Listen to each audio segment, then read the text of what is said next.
story of a great institution told through the eyes of one family. The institution is the Brooklyn Public Library.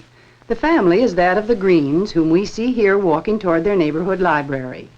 This is one unit in a chain of 48 comprising the Brooklyn Public Library system. One library rolls on wheels to the outlying areas of Brooklyn. Here it's being greeted in one of the giant housing projects. Mothers and children clamor to get books they've been deprived of. The bookmobile also serves a number of schools some distance from branch libraries. The headquarters of the system is the Central Library on Grand Army Plaza, facing the famous arch and close to the Brooklyn Museum, whose dome you see in the background. It draws people from all parts of Brooklyn. But the Green family uses its neighborhood branch mostly. The family, as you see it here, is not quite complete. There's no Papa. He hasn't been using the library very much. He really doesn't know all the help a public library can give, even to a busy businessman.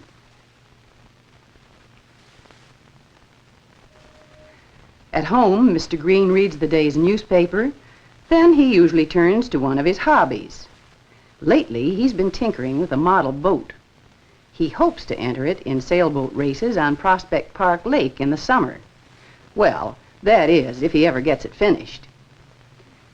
While he looks over the unfinished model, the rest of the family are busy at other things. Mrs. Green is studying some library loan fashion designs, figuring on a dress for her eldest child. The eldest is Mary, in the 3rd year of high school. Just now, interested in trying out some records, she can't pay much attention to her mother. She borrowed these records from the library for a small group dance tomorrow evening. She's imagining she's in the arms of a handsome stranger. On the living room floor, Joe, at the left, is showing Davy a bit of magic learned from a library book. You see, you put a handkerchief over a plate. Abracadabra, abracadabra. It's gone. There's still another member of the family, 3-year-old Susie, fast asleep, tired out from playing games at the library. Toddlers in the library? Absolutely. As part of a combined program for mothers and preschool children. See them for yourself. Apparently, they're playing Farmer in the Dell. Here they are, drawing pictures, stringing beads, and making clay figures. Susie seems a little disgusted with the idle hands of her neighbor here. While the children are playing, the mothers are enjoying their part of the program. They discuss cooking, the theater, child problems, and books of all kinds. Mrs. Green speaks enthusiastically of these mother preschool get-togethers. It's such a wonderful way to introduce children to books at an early age. I wish my boys had had programs like this. Davy didn't start going to the library until he was in school. He was so delighted with it that he rushed his pal, Tommy Ryan, down to the library to register. I overheard Davy telling Tommy that now he could get books from libraries all over the place. What he meant, of course, was that all the books in the Brooklyn Library system are available to every cardholder.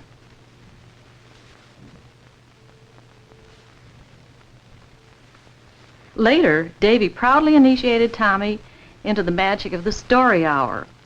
They maneuvered so they got seats right by the fireplace.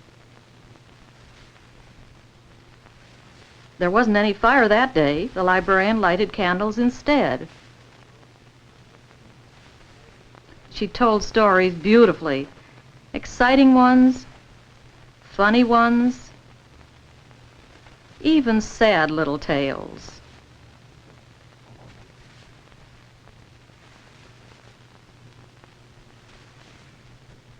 You could see by the children's faces, everything else in the world was forgotten while they listened.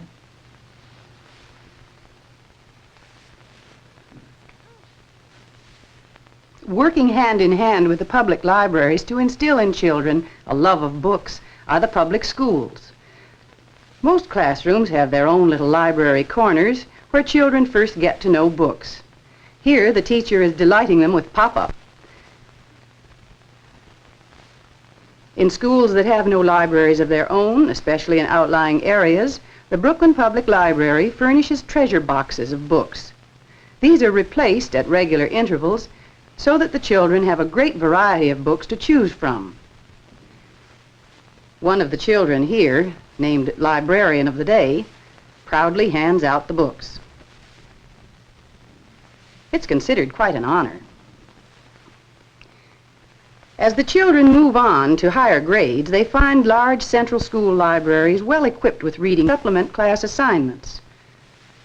Back in the public library, the children obtain books and pictures to help them in their schoolwork.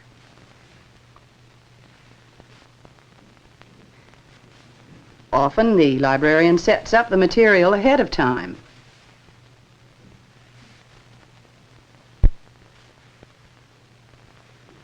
Other youngsters register for library cards, like these modern Daniel Boones.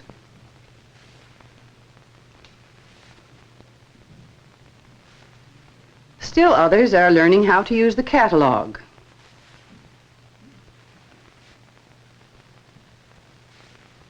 And always some of them get laughs and ideas from the exhibits. But most important of all, they discover books. The best books of all time. Treasure Island. All of a sudden, a shrill voice broke forth. "Pieces of 8! Pieces of 8!" Tom Sawyer. Tom. What's gone with that boy, I wonder? You, Tom. Little Women. Your hair, your beautiful hair. Oh, Joe, how could you? Robinson Crusoe. One day, I was surprised with the print of a man's naked foot in the sand. Alice in Wonderland. Off with her head, the Queen shouted at the top of her voice. Moby Dick. There she blows! Nourished by reading of this kind, the child grows up and enters the teenage library division. Mary Green has long since moved into this congenial group. I like the young people's room, in the Central Library especially. They've got a big selection of books and magazines. Good fiction, psychology, and vocational material. And there are corner tables where you can dig into your schoolwork with other boys and girls. Several of the girls I know work after school in the library, checking in books and charging them out, doing paperwork. Boys, too. They serve as pages, bringing books up from the stacks. There are 500,000 books down there.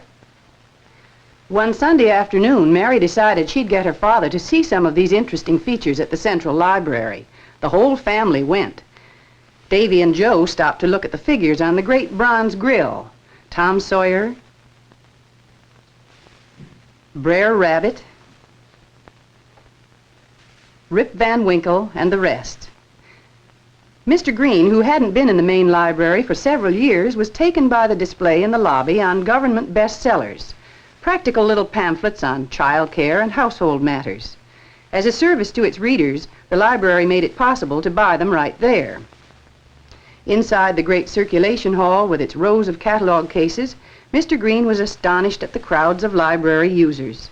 It was almost like Grand Central at rush hour. Everybody seemed to be moving with a purpose, or lined up to have their books checked out.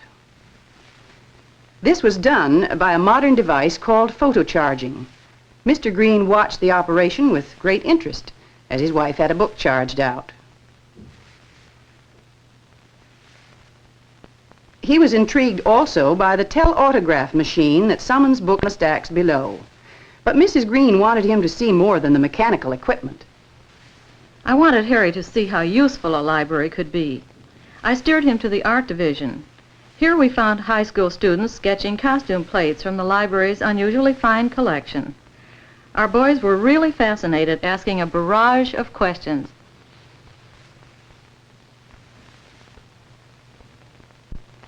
In another section, an author was working at a table piled high with books.